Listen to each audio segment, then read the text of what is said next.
He was alone. The lamp barely provided light. Outside, his town, Nazareth, was sleeping. Inside, he could not fall asleep. He had received news, something so shocking that it could change his entire world. The woman he loved was pregnant, and the child was not his. This man could end it all that very night and get out of that situation. He only needed 2 witnesses and a piece of paper. The law gave him the right to expose her publicly, and no one would have questioned him exercising his right. But if he did, and the law ran its course, the consequences for her would be devastating. That is why there was an inner voice telling him, wait. He loved that woman, and he believed in his God with the same intensity, until the moment came when both things seemed impossible at the same time. Because believing her meant believing something no man had ever believed before, and not believing her meant destroying the person he loved most. This is the story of Joseph, the man who raised the Son of God without anyone knowing what it cost him.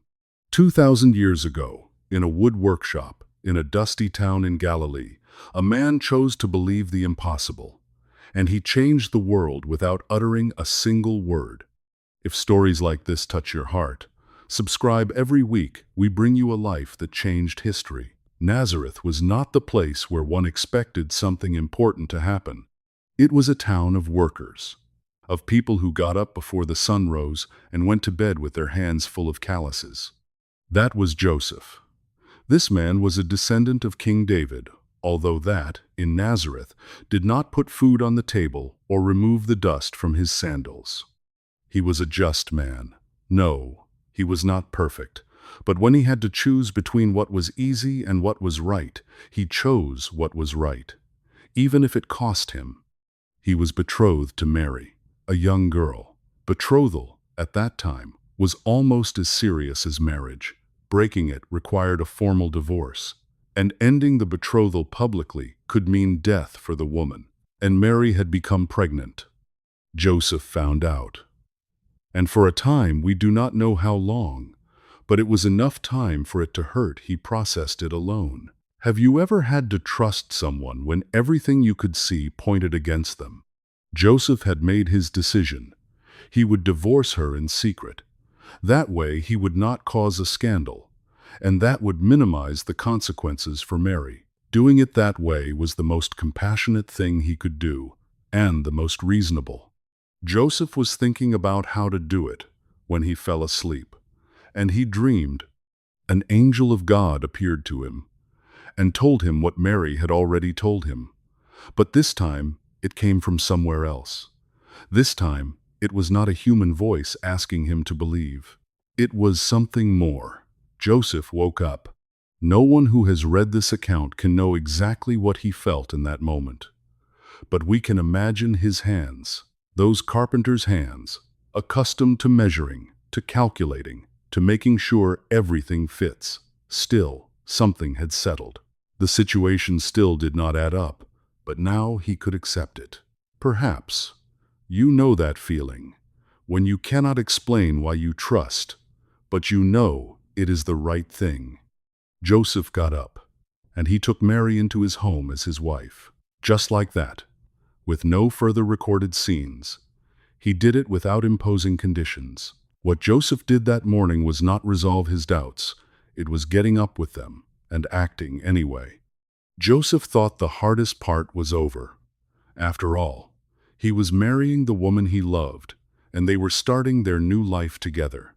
But the hardest part was yet to come. Months later, Caesar ordered a census. Everyone had to register in their hometown, and Joseph's hometown was Bethlehem. That small city was days of travel away from Nazareth, and Mary was about to give birth. We do not know if she had to go, but Joseph took her, because if anything could go wrong, he preferred to be close. That says a lot about a man. They arrived in Bethlehem, and there was no room in any inn. So the Son of God was born in a stable, amidst the smell of straw and animals, while Joseph watched. And at that moment, for the first time, he held him in his arms. Not his son, the Son of God, a baby who depended on him to survive, 40 days later, they went to the temple in Jerusalem as the law commanded, and they offered what poor people offered, 2 small birds. They could not offer a ram. That was an offering for the rich. They could only give 2 birds. Joseph, the man God had chosen to care for his son, had no money for more. An old man named Simeon approached them.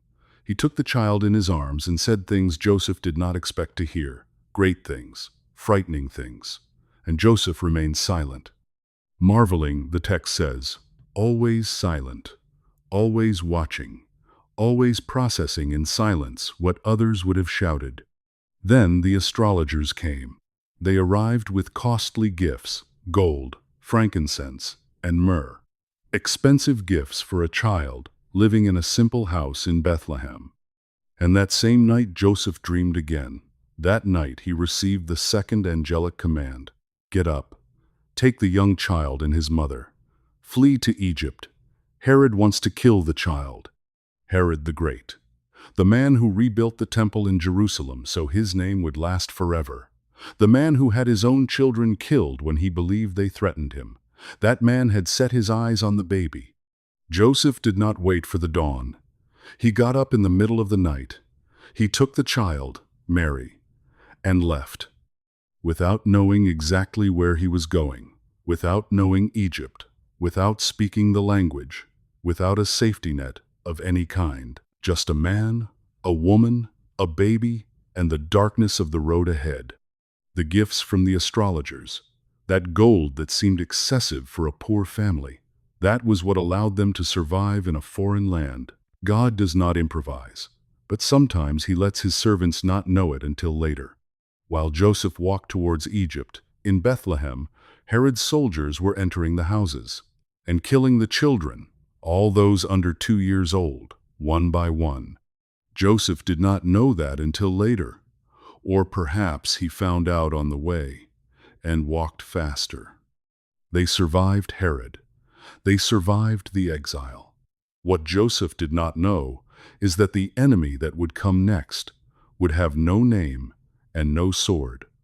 A time later, Herod died, and Joseph receives the third angelic command, return. But Herod's son was ruling in Judea. So Joseph obeys the fourth command, go to Galilee, go to Nazareth. And there they settled. It was in Nazareth where the silent years began. Joseph worked. Every day. Wood, tools, customers. The hands that already knew every grain of every tree in Galilee. He had more children with Mary. At least 4 boys, several girls, a large family to feed. And in the midst of them all, that child who was not his son and whom he raised as if he were. No one in Nazareth knew the truth.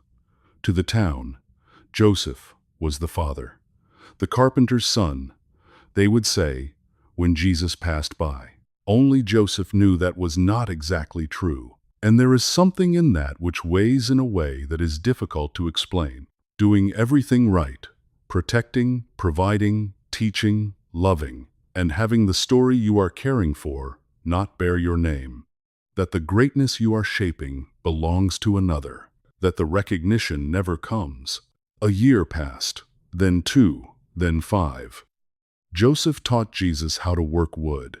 He showed him how to hold the chisel, the difference between sycamore and olive wood, how to read the grain before cutting. And Jesus learned. With those hands that would one day heal the sick, he first learned to sand. And there is something in that detail that is not minor. The Son of God was obedient to that carpenter, a perfect child following the instructions of an imperfect man. That does not happen by chance. It happens when a father builds a home where trust is real, where his presence is not perfect, but it is constant, where faith is lived in everyday work, and not just in moments of crisis. There was something strange in those years, something Joseph must have felt and did not know how to name. That child was different. Jesus surely caused bewilderment among those around him. He was too wise for his age, perhaps too calm to be a child. And Joseph watched him work and wondered if he was doing enough, if he was enough. a carpenter from Nazareth raising the son of the God of the universe. Who had told Joseph that he was the right man for that? An angel, in a dream, once. And Joseph had believed it. And every morning he had to keep believing it without anyone confirming it for him. He received no more signs, no angel visits, nor did any voice speak to him from heaven to assure him he was doing it right. Joseph kept working, waking up early, providing for the family, while that silent question returned from time to time. Do you see me, Jehovah? Do you see what I am doing here? Perhaps you know that feeling. When you do the right thing in silence, and heaven does not seem to acknowledge receipt. And then something happened that Joseph did not expect. Something that would change everything. Jesus was 12 years old. The family had gone to Jerusalem for the Passover. It was something that happened every year without fail. For Joseph, spiritual matters came first. So he organized his life in a way that the family could attend the Passover in Jerusalem all together.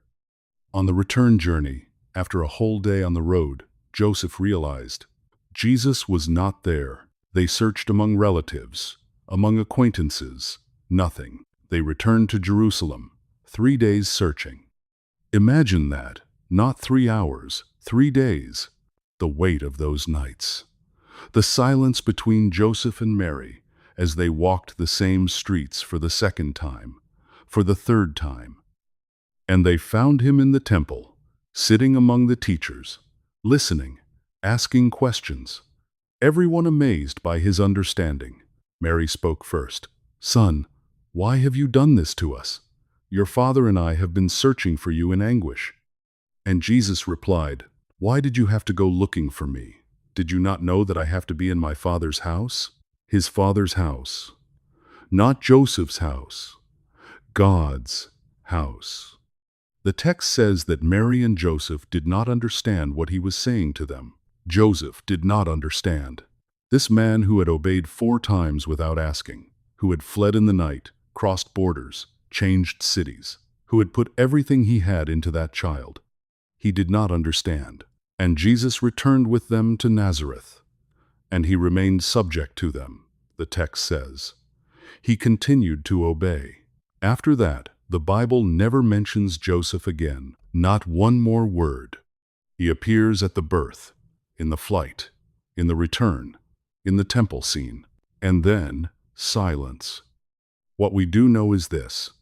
When Jesus began his adult ministry, people called him the Carpenter.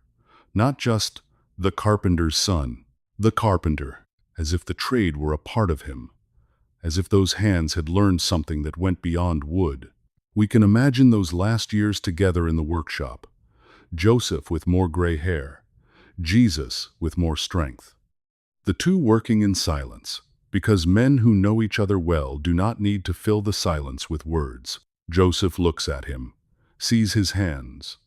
The same angle when holding the chisel, the same way of reading the grain. And in that moment, without anyone telling him, without any angel appearing, without heaven opening any door, Joseph understands. It does not matter that the story does not bear his name. He is in those hands. He is in that way of working the wood. He is in that young man who learned that the spiritual comes first, that family is protected even if it costs, that you obey even if you do not understand. Jehovah had indeed seen him. The whole time, Joseph smiles. Thus ended the story of Joseph. And this is where your story crosses with Joseph's. It is true that your responsibility is not to raise the Son of God without anyone knowing. Perhaps it is doing your job with honesty when no one is looking. Perhaps it is continuing to be a good father, a good mother, when your children do not seem to see what you sacrifice. Perhaps it is trusting God when the instruction has no explanation. Perhaps it is staying in the place where you were put, even if you feel you deserve another. Every time you decide to get up and keep going without anyone asking you to, you are choosing to be like Joseph.